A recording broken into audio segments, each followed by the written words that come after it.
What's up, man? It's the Bronco the Fro coming at you with another reaction video. The La Liga Club Ball officially starts back today. Now, it's not Barcelona or Real Madrid, so quite frankly, Big Bronx don't care.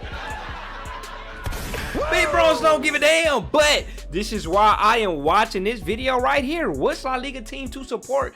26-27 explained by Man's Like Football Displaying. Go subscribe to him, get him to 36,000 subscribers, because I don't know the story of any of these damn La Liga clubs outside of Real Madrid or outside of Barcelona or outside of Atletico Madrid. Now, I kind of know a little bit about Bilbao, and I know that was started by some high school students or whatever and all of that. But in terms of all of these other damn clubs or teams, bro, I don't know you, little bro. My mama. But I'm about to know you though. So if I was to get into the La Liga and not want to be a bandwagon in terms of following the big three in Barcelona, Real Madrid, Atletico Madrid, who will I go for? Let's go, Jose. Alaves suits a supporter who wants a low drama, reliably well-run club rather than a roller coaster. A Basque side that has quietly avoided relegation season after season, despite operating with a fraction of the resources of Spain's bigger names. Compared to fans chasing European nights, Alaves supporters get consistency instead, watching a modestly resourced club hold its own against far wealthier opposition year after year. The honest downside is a genuine lack of silverware or European qualification, meaning there's little to point to beyond survival itself, but for those who value stability over spectacle, it's a quietly satisfying club to follow.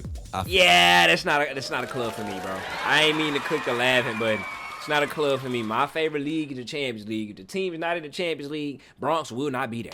Athletic Bilbao. Athletic Bilbao suits a supporter who wants genuine footballing romance. Now, y'all know I rocked with Bilbao. I used to call myself 1% Basque. I used to play with them on my career, but the thing that kind of took me away, my first football jersey was Athletic Club Bilbao with Bronco number 12 on the back.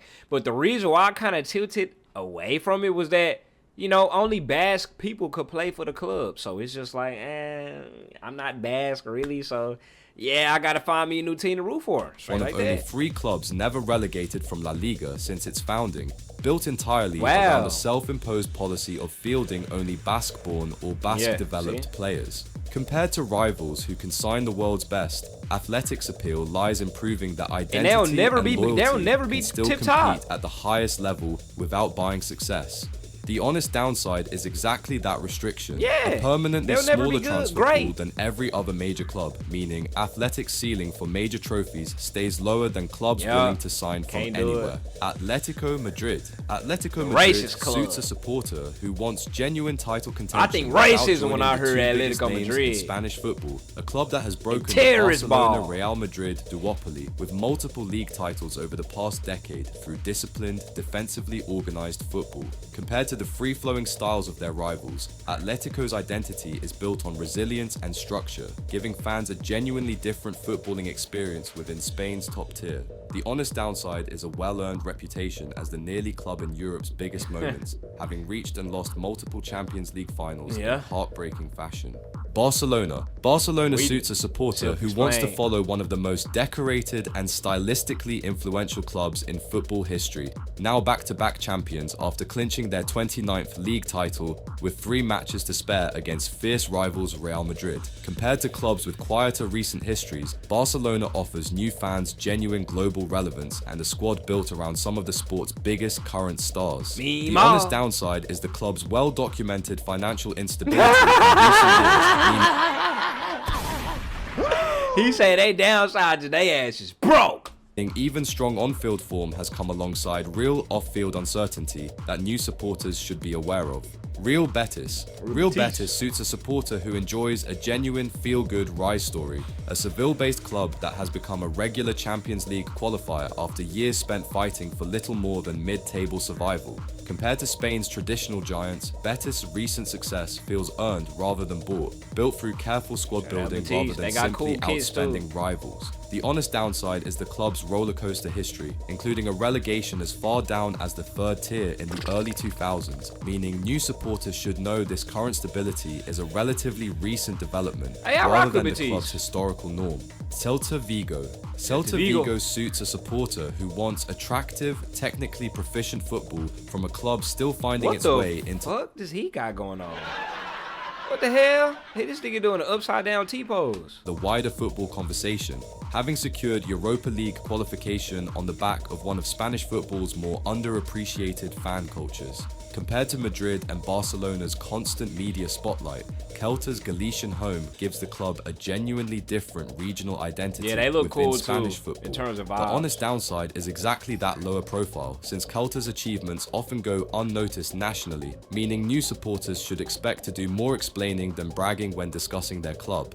Deportivo La Coruña. Deportivo La Coruña suits a supporter who wants a genuinely romantic comeback story, a club that won La Liga in 2000 and reached the Champions League semi-finals in 2004, now finally back in the top flight after 8 years away. Compared to clubs with steady top flight histories, Depor offers new fans the emotional payoff of a hard-earned return following real struggle in the lower divisions. The honest downside is the sheer size of the gap between that golden generation and recent reality, meaning new supporters should brace for a genuinely difficult adjustment. You're going back down, buddy, new supporters.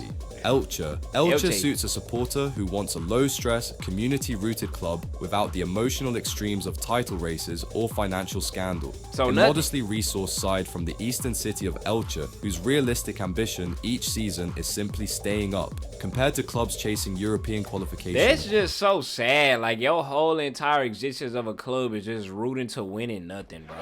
Just staying in the league, this shit just stuck in purgatory. Elche offers new fans a calmer, lower stakes way to follow La Liga. The honest downside is a complete lack of major trophies or genuine European history, meaning Elche fans support the club for its character and community feel rather than any realistic hope of silverware. Espanyol. Espanyol suits a supporter who wants an authentic underdog story within Barcelona itself, a club whose passionate but comparatively modest fan base has spent decades living in the shadow of their far more decorated cross-town. Well, let me look at this map. So Real Madrid is in the cap. So it's 4 teams that play in the capital or around Madrid. I ain't know Getafe played in Madrid in this other club, but Barca is all the way in North Spain. I didn't know that. They like top right. And then Mallorca right here is on the island. Wow, I didn't know that either. So they close to what country is this? Spain, Toulouse. Oh, they close to France. You feel me? Spain real close to France. Rival.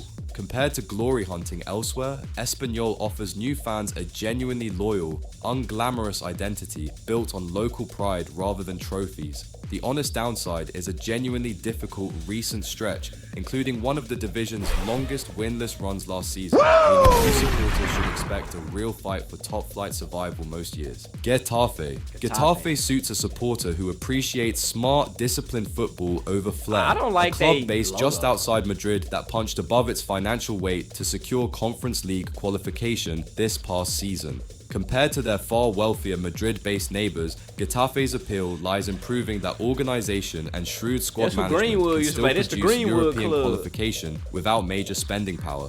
The honest downside is a widely acknowledged reputation for physical, less easy-on-the-eye football, meaning new supporters should expect effective results over the kind of attacking spectacle bigger rivals are known for. Levante. Levante suits a supporter who enjoys the raw unpredictability of a club constantly moving between divisions. A Valencia-based side whose recent history has been defined by that must be real prominent in this little area, because you see Valencia, whatever the fuck this club called, got a bat. Valencia got a bat, and then you damn near got a bat in the logo of Villarreal. Side whose recent history has been defined by frequent trips between La Liga and the second tier. Compared to clubs with settled top-flight status, Levante offers new fans genuine week-to-week stakes rather than comfortable mid-table security. The honest downside is exactly that instability, since the club endured the division's longest losing run last season, meaning new supporters should be realistic about how unforgiving life at this level can be. Malaga suits a supporter who wants a genuinely dramatic redemption story. A club that reached the Champions League quarterfinals as recently as 2013 before a sharp financial collapse sent them tumbling through Spanish football's lower divisions. Compared to Deportivo's steadier comeback, Malaga's return via the promotion playoffs carries an even more turbulent backstory for supporters to reckon with. The honest downside is precisely that instability, since a club capable of Ruben, oh, I thought that was Armin for a minute. Tell me that don't look like Armin head, the back of his head. And his name Ruben, but it say Alavis. Downside is precisely that instability. Shit, that could be since him. A club capable of falling this far once could realistically struggle to consolidate their place back among Spain's elite. Osasuna suits a supporter who wants intense local pride and one of Spanish football's most passionate matchday atmospheres. I think Japan, a member-owned club Osasuna from Pamplona, whose identity is built as much around fervent regional support as results on the pitch. Compared to clubs chasing Europe, Osasuna offers new fans genuine community connection over continental ambition. The honest downside is a fairly modest ceiling, since the club's limited resources mean survival, not silverware, tends to be the realistic season-long target most years. Racing Santander suits a supporter who wants to be part of a remarkable long-term comeback, a historically significant northern Spanish club finally back in La Liga after 14 years away following serious financial trouble in the lower divisions.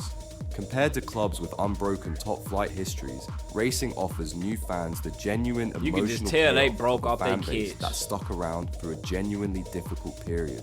The honest downside is the size of the gap they now face, since 14 years outside the top flight makes an immediate return to the Segunda division a very real risk. Rayo Vallecano suits a supporter who wants an authentic, working-class identity and one of the most socially engaged fan bases anywhere in world football. A small Madrid club whose community-rooted character stands in sharp contrast to the glamour of their two enormous city rivals. Compared to Real Madrid and Atletico's global spending power, Rayo offers new fans a genuinely different, grounded matchday experience at a famously atmospheric small stadium. The honest downside is the near-total absence of realistic silverware, since competing financially with their Madrid neighbors simply isn't on the table. Real Madrid suits a supporter who wants the single most successful club in European football history, holder of more Champions League titles than any other side, and a squad that features some of the sport's biggest global names virtually every season. Compared to clubs still building their reputation, Real Madrid offers new fans instant recognition and relevance anywhere football is followed. The honest downside is the club's own crushing weight of expectation, meaning a season like this past one, finishing runners-up in the league, gets treated internally as a genuine disappointment rather than a solid campaign. Real Sociedad suits a supporter who wants attractive football and a genuine trophy to point to, having won the Copa del Rey this past season to secure Europa League qualification from a beautiful coastal setting in the Basque city of San Sebastian. Compared to fierce rivals Athletic Bilbao's century of tradition, Real Sociedad offers new fans a slightly different, more modern Basque footballing identity.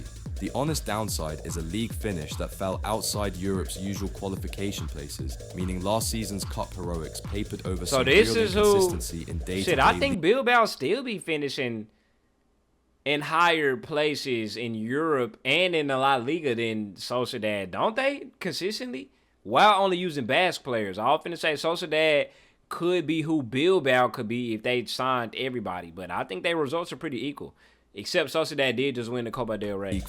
Sevilla suits a supporter who wants genuine continental pedigree, a club with a record 7 Europa League titles whose entire modern identity has been built around European nights rather than domestic title chasing. Compared to clubs still searching for their first taste of continental success, Sevilla offers new fans a club that has genuinely lifted major trophies on the biggest stage repeatedly.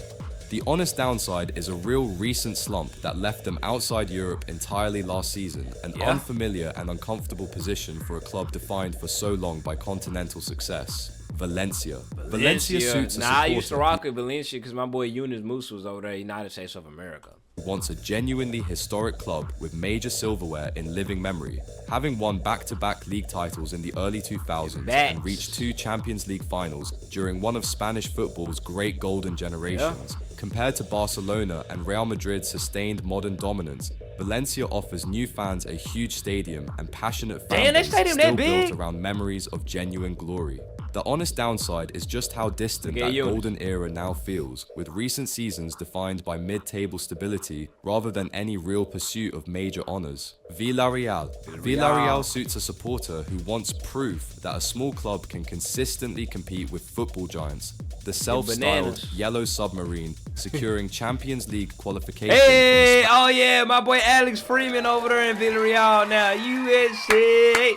I forgot all about that, yeah, man. Spanish town far smaller in population than any of their continental rival cities. Compared to clubs relying on global fan bases and big city resources, Villarreal's success is built almost entirely on smart recruitment and stable management. The honest downside is a matchday atmosphere and away following genuinely smaller than what bigger, city-based rivals offer, meaning the experience trades big club spectacle for smart, understated overachievement. Damn, so hey, moral of the story is, if you want to become a La Liga fan, go subscribe to Football Explained, get them to 36,000 subscribers. If you want to become a La Liga fan, for your own sake, pick Real Madrid or Barcelona. Moral of the story of this goddamn video. How about